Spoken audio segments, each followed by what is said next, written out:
En décembre, c'est le Marathon du Don de Radio Courtoisie.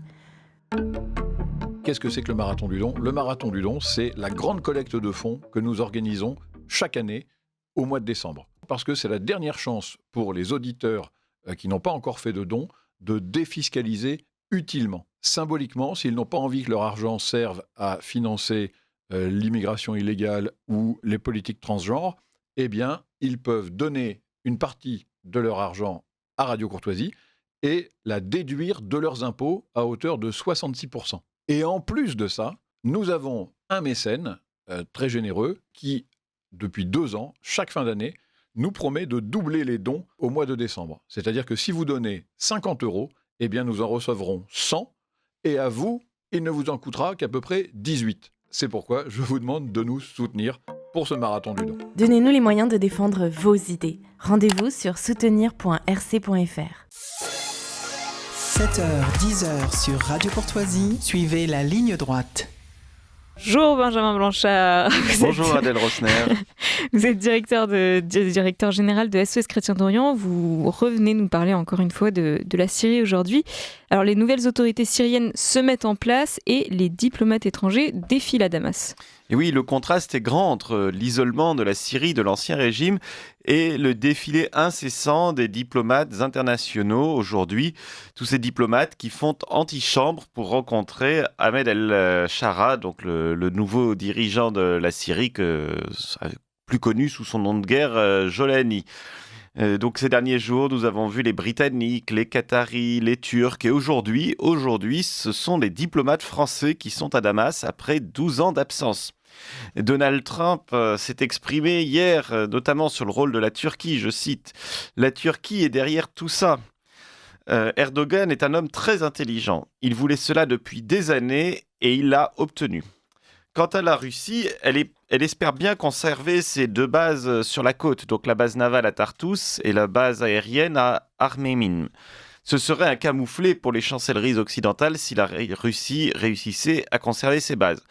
Cependant, on a vu hier qu'elle a évacué une partie de ses diplomates ainsi que ceux de pays alliés comme les diplomates biélorusses et puis des petites républiques séparatistes du Donbass et de Transnistrie. Hier, le ministre des Affaires étrangères russe a affirmé, je cite, « L'amitié entre les peuples russes et syriens va se poursuivre de manière constructive ». Et le gouvernement de Damas, est-ce qu'il exerce son contrôle sur l'ensemble du territoire syrien ? Et non, toujours pas, puisque au nord-ouest, il y a toujours des régions entières occupées par l'armée turque, qui en plus est en train à travers ses milices à son service, est en train d'attaquer les milices kurdes qui elles-mêmes occupent le nord-est du pays. Alors le nouveau gouvernement de Damas aurait conclu des accords avec ces milices kurdes, mais la Turquie n'est pas d'accord et ne souhaite pas que ces accords s'appliquent.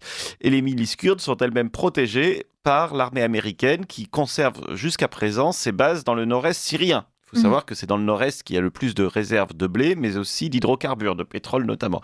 Et enfin, au sud-ouest, Israël continue d'avancer puisqu'hier, l'armée israélienne est arrivée jusqu'à la ville de Qousser, à la frontière jordanienne, donc plusieurs kilomètres à l'est de la zone d'occupation actuelle. Et quelle est la situation des chrétiens donc avec l'arrivée de ce nouveau pouvoir islamiste ? Alors pour l'instant, rien n'a vraiment changé. Avant-hier dimanche, les messes ont bien eu lieu, les cloches ont sonné et puis les sapins de Noël sont bien debout dans les rues des grandes villes syriennes ou des villes moyennes majoritairement chrétiennes. Cependant, des partisans du nouveau régime ont été vus dans les rues de Damas dans un véhicule arborant un slogan hostile, je cite « Notre rencontre est pour bientôt, ô adorateurs de la croix ». Suite au scandale, on voit sur des vidéos que ces mêmes militants sont ensuite en train d'effacer le slogan en se défendant, prétendant viser les Américains et non les chrétiens syriens. Quant à l'Union européenne, elle affirme ne pas envisager pour le moment de lever les sanctions contre la Syrie tant que les nouveaux dirigeants, je cite, ne garantiront pas que les minorités ne seront pas persécutées et que les droits des femmes seront protégés au sein d'un gouvernement unifié rejetant l'extrémisme religieux. C'est tout un programme.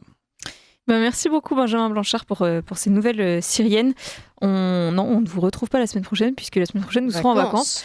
Mais on vous retrouvera en janvier parce que je suppose qu'il se sera encore passé pas mal de choses d'ici là. Allez, merci beaucoup Benjamin Blanchard.